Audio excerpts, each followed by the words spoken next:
अच्छा, जो अभी सर ने सवाल पूछा हो जिसका मैं वहीं से शुरू करता हूँ। आपने कहा सभी लोग बड़े सहिष्णुता से रहते हैं। मैं तो सहमत नहीं हूँ इस विचारधारा से। आए दिन दंगे होते हैं थोड़े छोटे छोटे सामाजिक तनाव के ऊपर लोग उत्तेजित हो जाते हैं। और सर ने भी एक सवाल इससे मिलता जुलता पूछा था कि दो अलग अलग समुदाय के लोग जुलूस निकालना चाहते हैं, एक ही समय पर निकालना चाहते हैं। आपने कहा कि हम उन्हें अलग टाइम दे देंगे, लेकिन ये लड़ाई तो उसी बात की है, साथ साथ निकालेंगे। तो कैसे आप उसको हैंडल करेंगे ये बताइए।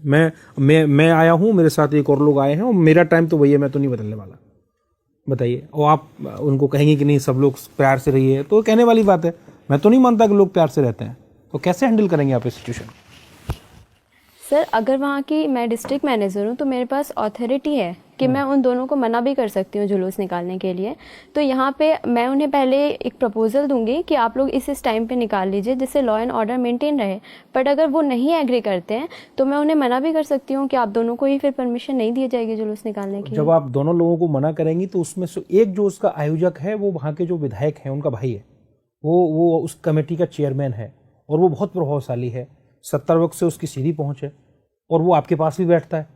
उस दिन वो भीड़ उसके साथ है तो वो भीड़ को देख के और ज़्यादा उत्तेजित हो गया है और वो आपसे उसका जो एक नजरी लगाव है जो आपके पास उठता बैठता है। जो डीएम आपके पास कई बार सिफारिशें लेके आया है, आपने उसकी 1-2 सिफारिशें छोटी मोटी मानी भी है। उस दिन वो आपसे ये सिफारिश मनवाना चाह रहा है। विधायक का भाई है, मुख्यमंत्री जी अभी कुछ दिन पहले उसके यहाँ आके गए हैं। बताइए अब आप कैसे मना करेंगे? सर अगर उससे मेरा कोई कांटेक्ट है या मैं उसको जानती हूँ तो भी एज अ डीएम मुझे सोशल परिप्रेक्ष्य में काम करना होगा। मैं किसी पर्सनल के लिए काम नहीं कर सकती हूँ। और अगर मुझ पे पॉलिटिकल प्रेशर आता है तो मैं विधायक जी को समझा भी सकती हूँ, कंडीशन से उन्हें बता भी सकती हूँ कि इस तरह की सिचुएशन है और अगर ऐसी कोई घटना एक साथ जुलूस निकाला जाता है तो यहाँ पे दंगे की स्थिति बन सकती है। और अगर फिर भी वो पॉलिटिकल प्रेशर बनाते हैं तो मैं डिनाई कर दूंगी कि अच्छा चलिए, इसी में एक सिचुएशन और जोड़ते हैं। आपने उसको मना कर दिया, वो मान गया, लेकिन इन द मीन टाइम आपके जो मंडलायुक्त हैं, कमिश्नर हैं, जो आपसे 10 साल सीनियर हैं, उनका अगला रिंग आता है, कहता है नहीं इसमें जो दूसरा एक जो धर्म विशेष है उसको परमिशन नहीं देनी है और इनको परमिशन देनी है, इनको उसको टाल देना है। तो उस स्थिति में क्या करेंगे? वो तो आपको सीनियर है और वो आपको आदेश दे रहा है कि आप उनको उस पक्ष को दे दीजिए जो कि सत्ता पक्ष है, और जो दूसरा व्यक्ति है जो कि दूसरा धर्म विशेष का उसको नहीं देना है या उसको टाल देना है कोई बहाना बना के। उस स्थिति में आप क्या करेंगे? और वो आपके सीनियर है, इमीडिएट सीनियर है, आपके कमिश्नरी में ही बैठते हैं जहाँ पे आप, वो आपकी रोज मीटिंग लेते हैं। सर पहले मैं उन्हें कंडीशन से अवेयर कराऊंगी और इसके क्या वो तो अवेयर है, आप उन्हें क्या, वो तो आपके सीनियर भी हैं। तो सर मैं उनसे अपील करूंगी कि वो मुझे रिटर्न में लिख के दें और इसके जो भी कॉन्सिक्वेंसेज होंगे उसकी रिस्पॉन्सिबल फिर मैं नहीं होंगी। मैं उन्हें ऐसा स्पष्ट कर दूंगी। ओके, मतलब आप उन्हें बोल देंगे कि वो लिखित में दें। वो तो नाराज हो जाएंगे, आपकी करेक्टर रोल भी वही लिखेंगे। नहीं, आप सोच लीजिए, आप मुझे आराम से तसल्ली से जवाब दीजिए। मैं ये कह रहा हूँ कि आपकी जो करेक्टर रोल है जिसके आधार पे आपका अपना प्रमोशन डिपेंड करता है, वो उसको खराब कर देंगे। वो लिख देंगे कि she is very poor officer and he will grade you between 1 to 4 marks which are very poor for your promotion purposes. Then what exactly will you do in that situation? Sir मैं यही करूंगी, मैं उनसे return में लिखने को दूंगी और जो भी कॉन्सिक्वेंसेज होंगे उसके रिस्पॉन्सिबल फिर वही होंगे। और जो मेरा फीडबैक है ये मेरे काम पे डिपेंड करता है। इस तरह के पॉलिटिकल प्रेशर तो आते ही रहेंगे। अगर मैं हर समय झुकती हूँ और इसकी चिंता करती हूँ कि मेरा फीडबैक कैसा रहेगा तो ये तो मेरे लिए ही निगेटिव होगा। आपके लिए नेगेटिव होगा तो आप तैयार हैं? पुअर परफॉर्मेंस आपकी होगी उसके लिए आप तैयार हैं? ओके। अच्छा, एक बहुत छोटा सा सवाल मैं आपसे और पूछ रहा हूँ। आपने कहा कि आप इंडियन नेशनल मूवमेंट से बहुत प्रभावित हैं, लेकिन मैं ये कह रहा हूँ कि इंडियन नेशनल मूवमेंट एक बहुत बड़ी असफलता है। अगर इंडियन नेशनल मूवमेंट सफल होता तो देश बढ़ता नहीं। अगर इंडियन नेशनल मूवमेंट को सक्सेसफुली लीड किया जाता तो सांप्रदायिकता इतनी बड़ी समस्या नहीं होती। अगर इंडियन नेशनल मूवमेंट को और ज़्यादा कलेक्टिवली कॉलेजियल वे में और अच्छी तरीके से अगर उसको लीड किया जाता तो इतने ज़्यादा भेदभाव और सामाजिक तनाव नहीं होते। तो इसका मतलब इंडियन नेशनल मूवमेंट तो एक असफल फिनोमिना है। मैं उसको कहूँगा इट्स ए अनसक्सेसफुल फिनोमिना। आप कैसे मुझे मुतमईन करेंगे कि वो सफल है या असफल? बताइए। सर इंडियन नेशनल मूवमेंट में यकीनन कुछ कमियां रही हैं। सांप्रदायिक क्या कमियां है वो बताइए, क्या कमियां हैं? सर सांप्रदायिक चिन्हों का प्रयोग किया गया, कई बार धर्म के आधार पे तुष्टीकरण की कोशिश की गई, जिसका ही परिणाम रहा कि हमें देश विभाजन देखना पड़ा। लेकिन सिर्फ इस आधार पे हम इंडियन नेशनल मूवमेंट को कम करके नहीं आंक सकते हैं। इसके बहुत ही अच्छे परिणाम रहे हैं। पहला, देश को आज़ादी मिली है। दूसरा, जिन मूल्यों के आधार पे मिली है हमारे देश को, ऐसा एग्जाम्पल पूरे वर्ल्ड में कहीं पे भी नहीं है कि एक हमने डेमोक्रेटिक कंट्री बनाई है, एक हमारा नहीं, कॉन्स्टिट्यूशन मैं आपको है। थोड़ा, आपने कहा धार्मिक चिन्हों का प्रयोग हुआ, तो धार्मिक चिन्हों का प्रयोग तो उन्हीं ने किया जिनको हम सबसे ज्यादा रेफरेंस देते हैं, सम्मान देते हैं। महात्मा गांधी से ज्यादा धार्मिक प्रतीकों का प्रयोग तो किसी ने नहीं किया। गीता लेके चलते थे, राम के भजन गाते थे, कई बार इस पर आपत्तियां भी हुई, बावजूद उन्होंने उसको कभी नहीं छोड़ा। तो क्या आप मानती हैं कि ये गांधी जी की गलती थी कि वो धार्मिक चिन्हों का प्रयोग करते रहे? एक सेकुलर, जब एज ए सेकुलर लीडर उनको नहीं करना चाहिए था, या कम से कम सार्वजनिक तौर पे करते हुए नहीं दिखना चाहिए था? वो अंदर करते, लेकिन वो तो सभाएं करते थे और राम के भजन गाते थे वो सारे के सारे। तो क्या आप मानती हैं इस चीज को कि गांधी जी से ये गलती हुई? Sir, as a personal student, आपकी पर्सनल कैपेसिटी में बताइए। एज ए स्टूडेंट, आप हिस्ट्री के स्टूडेंट भी हैं, आप परसू भी कर रही हैं एमए हिस्ट्री, तो आप बताइए इस चीज को।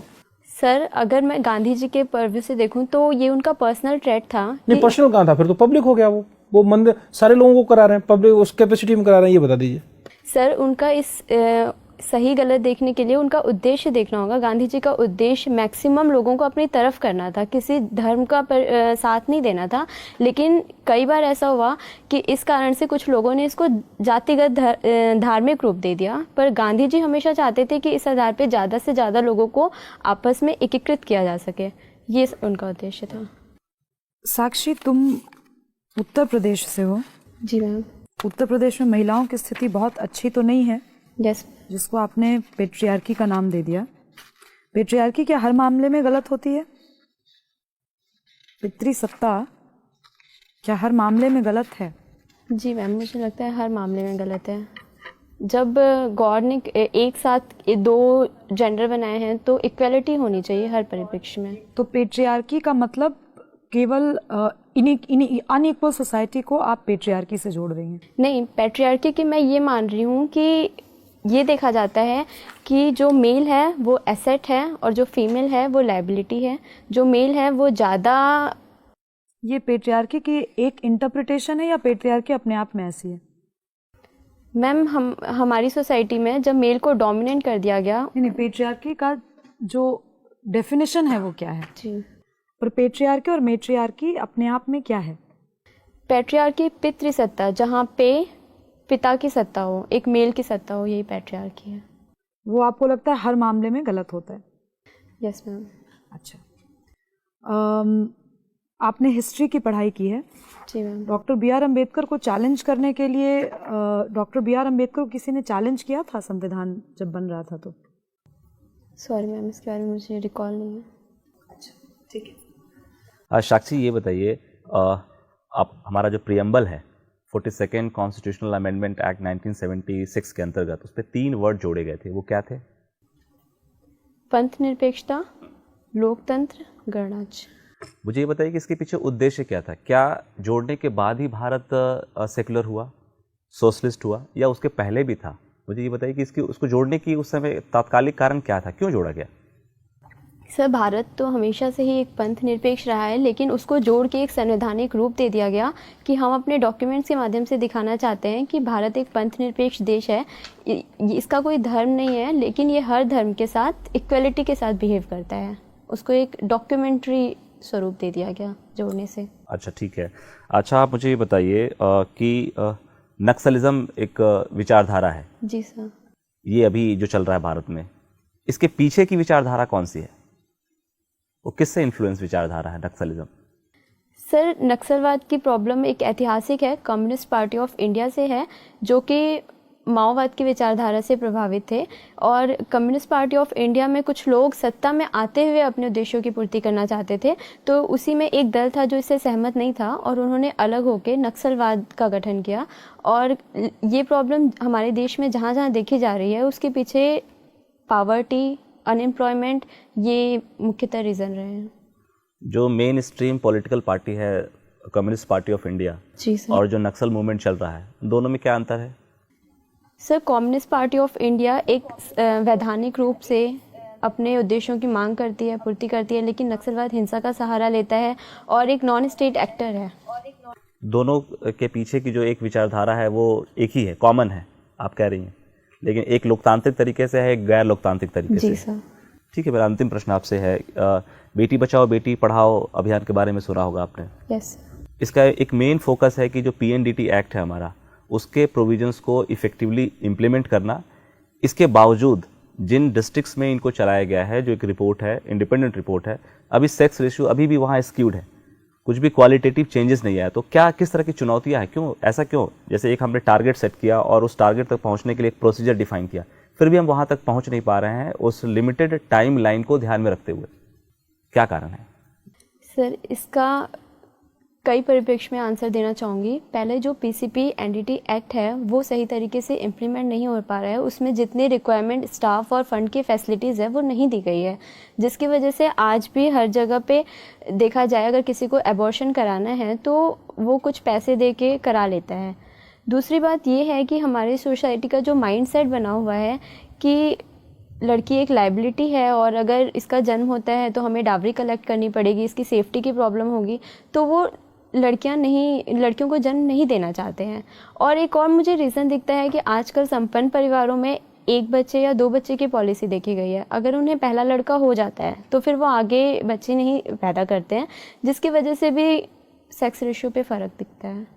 साक्षी, आप गारमेंट बिजनेस से आपका परिवार जुड़ा हुआ है। जी सर। आजकल इंडिया साइज़ की चर्चा बहुत हो रही है, ये क्या है इंडिया साइज़? सर, हमारे देश में गारमेंट इंडस्ट्री हमेशा से ही हथकरघा उद्योग बहुत ही उन्नति पे रहा, लेकिन कभी भी इसकी ब्रांडिंग नहीं की गई। हमारे जितने भी मटेरियल्स होते हैं इनके अपने साइज़ नहीं डिसाइड किए गए। जैसे हम विदेशी ब्रांड देखते हैं उनमें पर्टिकुलर साइज़ डिसाइडेड होता है, जिससे विदेश में कहीं भी किसी को ख़रीदना होता है तो उसको साइज़ के आधार पर कोई कन्फ्यूज़न नहीं होती है। भारत के परिप्रेक्ष्य में भी ऐसा करने की कोशिश की जा रही है ताकि हम एक वास्ट मार्केट को कवर कर सकें। किस तरह से कोशिश हो रही है? सर, इसमें इंडिया साइज़ बनाया जाएगा कि हम अपने मानकों के आधार पे 30, 32 जो भी साइज़ हैं उनको डिफ़ाइन करेंगे और उसको एज अ डॉक्यूमेंट्री प्रेजेंट करेंगे ताकि जो परचेज़ कर रहे हैं उन्हें आसानी हो। ऑनलाइन भी परचेज़ कर रहे हैं तो उन्हें आसानी हो। किन्हीं 3 देशों का नाम बताएं जहां ऑलरेडी स्टैंडर्डाइज हो चुका है। सॉरी सर, मुझे नहीं पता। बहुत बहुत धन्यवाद, आप जा सकती हैं। Thank you sir.